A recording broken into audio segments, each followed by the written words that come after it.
Electric Essay, where ideas take shape, thoughts find depth, and every conversation explores the art of thinking beyond the obvious. And today I have my special guest. She's a political poems and prose, and the author of the book Paul Mix. Right, correct? No other than Miss Andrea LeDew. Hello. Welcome, Yes, I welcome. call Go ahead. the book is called Polemics, Polemics. Political Poems and Prose. Yes, and thank you so much for sharing your polemics to the world, Miss Andrea. And can you please introduce more about yourself that I met? Sure. My background is as an English major undergrad. I spent a year in Germany, and then I went to law school. Both colleges were the University of Florida. So I've been living in Florida since I was about 15, and I have been exposed to Florida politics, which tend to be very red, very Republican. And we are going through an interesting period in the United States. And after having collected a lot of my work on my website, which is called For Random Learning Comes, I gathered up all the political items that I had created, mostly poems, but several essays and a short story as well. And each of them deals with a different political event that happened sometime since 2016. Yes, and thank you so much for sharing polemics to the world, Miss Andrea. Thank you, thank you, thank you. And the title suggests as an act of transformation. What is the loss and what is gain when we turn the raw material of politics into poetry and prose? Hmm. What is lost? That's a harder question to answer than what is gained. I think, as far as gaining, I think you can gain insight into what's happening by analyzing the individual issues and then trying to build a story in verse around them. So, why did you choose As the far word? as Yes, go ahead. Sorry. I was just saying, as far as loss goes, I suppose some people are not as interested in poetry and they might be turned off by that. But I would encourage them to pick up the book anyway, because it really kind of draws you in, because a lot of political events are kind of boring. If you're just watching them on the news, it's hard to keep up. It's hard to remember what the details of an incident were if you read about it later, maybe years later. And in my book, I not only give you a synopsis of the incident, either in poetry or in an essay or in a short story, but I also give you an introduction, which basically tells you what I read about in the newspaper, the basic facts. And that's what I build my stories and poems upon. Why did you choose the word polemics, writing intended to argue aggressively for a point of view? Was that your central mode? How does art refine or temper a polemic fire? I'm not sure I caught the second part of your sentence.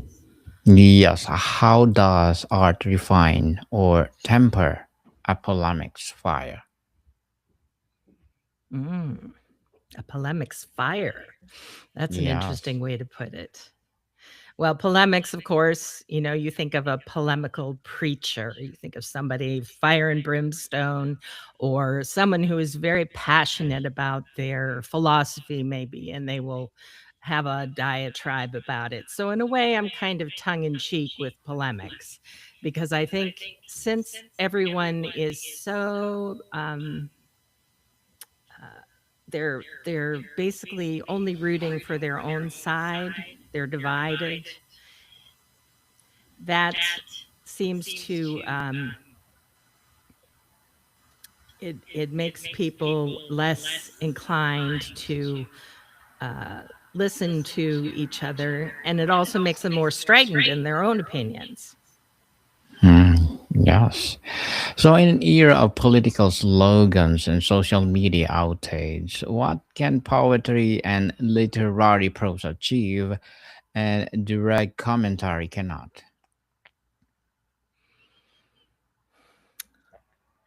Well, I think it distances you somewhat from the personal when you're directly commenting on something to a friend or to a group.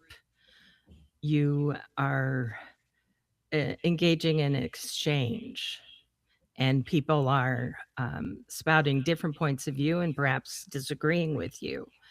And when you take an event and try to analyze it and tear it apart and separate it into its individual pieces and then put them back together in some organized fashion, that's more like building something new out of it.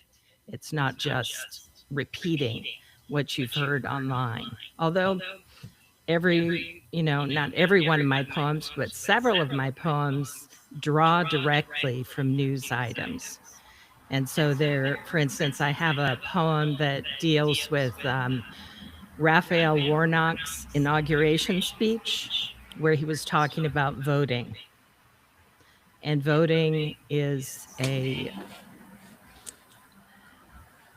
what was the word he said? Voting. Anyway, I based my poem upon Emily Dickinson's "Hope is the Thing with Feathers."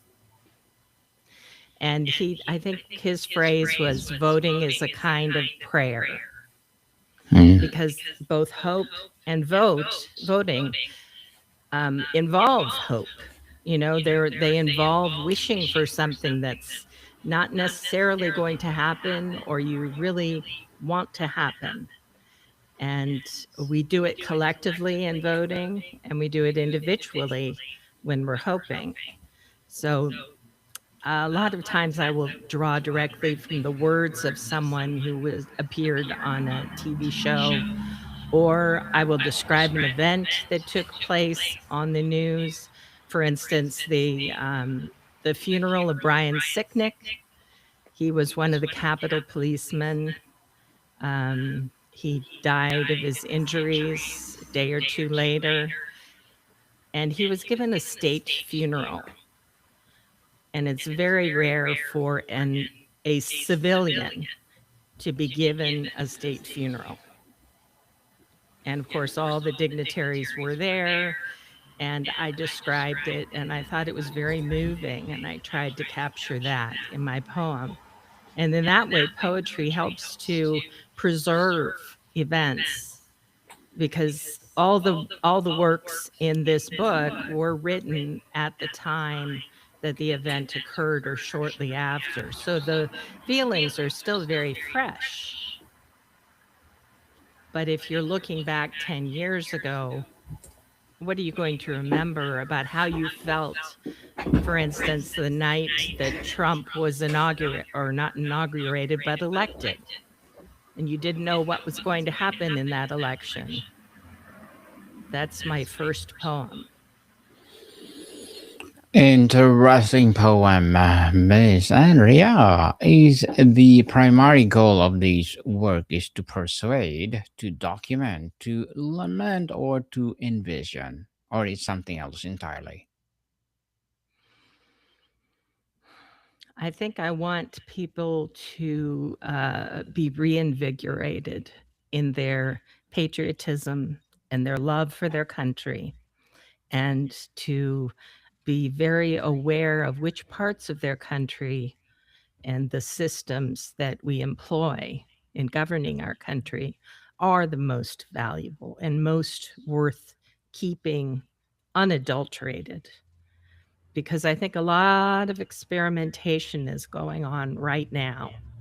And from my point of view, which is, of course, a more liberal point of view, it seems very dangerous and contrary to our interests. But of course, there were many people who voted for it, so they may have a contrary view. I talk about not only what has happened in the Trump administration, the first one and the second one, up until about April of this year, but I also talk about what happened during the Biden administration. I have a poem about Afghanistan, withdrawing from Afghanistan, and how tragic that was. I talk about the beginnings of the Ukraine war and how the United States reacted to that, perhaps not as enthusiastically as it could have. And I talk about the 2024 election, where, of course, we had a woman candidate, which is, believe it or not, the United States has never had a woman president. And for me, I've waited all my life for that, and it hasn't happened yet. So I was pretty excited about that possibility. And I wrote a poem about that. But I also wrote a poem about the sexism that you were going to encounter if you were that woman candidate. Miss Andrea, can you walk us Mhm. through your process of taking a complex, fraught political issue and finding its essential image, metaphor, or a narrative heartbeat? Hmm. Well, I can tell you that generally I start with either a sentence or an idea. So there may be a particular way of expressing a feeling everyone is having. For instance, I have a poem that's called The Racket, and it has very little to do with politics. It has more to do with the way we live in our crazy, chaotic, technologically, assisted world, and how we cannot seem to escape the demands of all the media that's around us. And in that particular poem, I go from the frenetic screen watching and people demanding your likes, and I want to know how many clicks I've had, to sitting out on the porch and listening to the cicadas with nothing to do. And that's something we don't do a lot. I think we've kind of sacrificed that part of our being, the quiet, calm, you know, unbusy part of our being. And I think that that's not good. We need that as well. Yes, and how do you balance the need of clarity of message with the desire for artistic depth? Well, I am very clinical, I suppose, in my observations. I've got a lawyer's background, so I've learned to read very carefully. I've learned to observe very carefully, and I do try to use the precise word that I mean if it's within my vocabulary. Um, and I also try to uh, encapsulate the emotion as best I can. And I find that whereas you can tell about events very easily, just with words, just sentence after sentence, um, it's harder to convey emotion. And generally, that requires some kind of imagery. Um, Sometimes it requires a play on words, uh, a double entendre, or something like that. and that will have the impact that you want. I have several poems toward the end of the book that were written early this year, and this was during the period of time when a lot of strange happenings were going on vis-a-vis our foreign allies. So rather than being a great friend to Ukraine, Trump humiliated Zelensky. And rather than supporting NATO, he questioned whether everyone was paying enough. So there's a lot of one-upism or zero-sum game thinking in the administration. It's not, this is our world, and we want to join with other democratic countries to preserve freedoms and better the lot of people who aren't doing that well. It feels like it's more America is the only one that matters. Forget about everybody else. For instance, I have a poem that's called Radio Free Europe, just like the song. And it basically talks about how closing all these agencies that provide foreign aid is cutting off our nose to spite our face. It's not helping, and other countries are looking at us and feeling sorry for us being in this position where we can't seem to lead the world anymore. And I think we were once world leaders. And I'm sorry that that has faded away. Yes, truly faded, Miss Andrea. And what will be your short-term and long-term goals as an author? Well, I'd like to follow up this book with a novel that I've been working on for a while. I do love prose as well as poetry, and I've been writing a story about an individual with disabilities who lives in a group home in on a garden estate. And this estate is owned by someone who has a lot of familial wealth, but has kind of gone on hard times. And he decides to sell the property. And there are several people who live within the group home, and all of them are going to be affected by this and have to move. And my main character decides she's going to try to make sure that that doesn't happen. So that's the premise of the story, and I'm probably about 3/4 the way through. So I'm hoping by the end of 2026, I'll have a book to show for it. Yes, looking forward for that, Miss Andrea, and good luck to your goals and looking forward for more success. And what will be your piece of advice for those people out there who want to be like you? Well, I'd say don't let it discourage you, the hoops that you have to go through, whether you decide to go for traditional publishing, or if you decide to go self-published as I did. Don't be discouraged just because you have to learn a new software or abide by certain restrictions that they tell you. You're going to get things bounced back to you, and you just can't be discouraged. You have to keep going because this is your dream. This is what you want to do. And you are helping other people one way or another with your message. Somebody needs to hear what you have to say. Yes, definitely. And thank you for that advice, Miss Andrea. And can you please recommend a book or books that influence your journey? Hmm. Well, I've always loved all the Victorian novels, Jane Austen.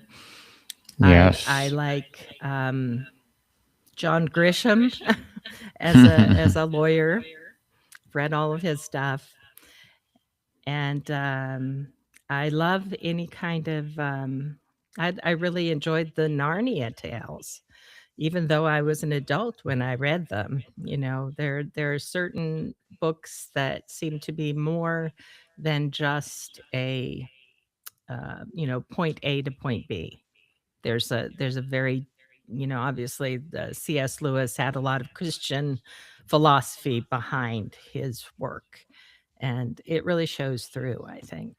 So it helps if you kind of have an idea of what you think about the world when you're writing it down.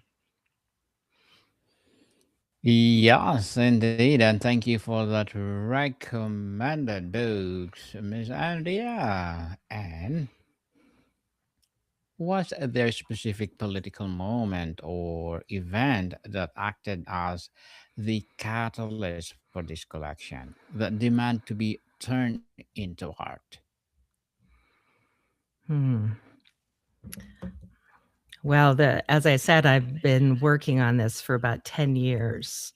I have had a blog all that time, and I put up my work from time to time as it comes to me. And so I collected all the political uh, poems and essays and the short story that I had written. And I think that the time when I finally decided that I needed to put it out now was about the time when there started being the really large protests, like the No Kings protest. Um, Seems to me there was one more that was even before then, about April. I decided that this was the time and that people needed to be reminded of all that has come in these past 10 years, all of the changes, all of the ways that we've begin begun to think differently about government and its role in our lives, and whether government can be trusted, and whether elections are valid. All these questions were never questions when I was younger. So I think people need to regain a trust in government, or there's a great danger of everything fraying, especially the way that there seems to be an imbalance of power between the executive and the legislature and the courts. Um, and they're not exactly reinforcing each other. They're either all sliding in one direction, or they're pretending not to have an opinion, kind of being quiet. And that I don't like that. I think every part of the government should be robust and strong. I don't have a problem with a strong executive if all the other branches are also strong. Yes, definitely. And before we wrap up our discussion for today, Miss Andrea, I'm inviting you to listen to my other podcast, people. My other podcast, because my abstract essay is already in fifth season, abstract poetry in second season, and my book 101 review in fifth season too. Comedy 101 in second season, and my food 101 in fifth season as well. Geography 101 love letters. Movie 101 Review, Music 101 fourth season, Science 101, Sex 101 second season, and my baby podcast, Law 101, Mental Health 101, Bible Verses 101, and coming this December, Entrepreneurship 101. Please listen to them wherever you listen your podcast. So, Miss Andrea, what did writing this book teach you about the relationship between your own creative voice and your civic conscience? I think it taught me that a lot of other people think the way that I do. I think when you're by yourself and writing, it seems so solitary, and you're not that confident that other people are going to have any interest in it. And I think as you come out of the closet, basically. As you make yourself known, suddenly, you have all these people who come up to you and say, how did you know how to say that? Why did you say it that way? I really felt the same way that you expressed in that poem. And that is so um, just invigorating. It makes you feel great, and it gives you the confidence to go on. Yes, indeed, to go on. And thank you so much for sharing your polemics to the world, Miss Andrea. I hope more and more empowering books like this to come. So, can you please invite our listeners to support your book, your advocacy, or whatever projects that you're doing right now? Of course. Yes, the way you will get my book is by going to books2read.com. The 2 is a number, slash polemics. And you can also go to my website, which is For Random Learning Comes, and you'll see some of my other work there. And you can also sign up for my newsletter, which gives you updates on what's going on with me. Yes, people, let's support Miss Andrea LeDew because if you support her, for sure, more and more empowering polemics will rise. So, Miss Andrea, thank you so much for your time. Thank you. Modicon people, see you soon.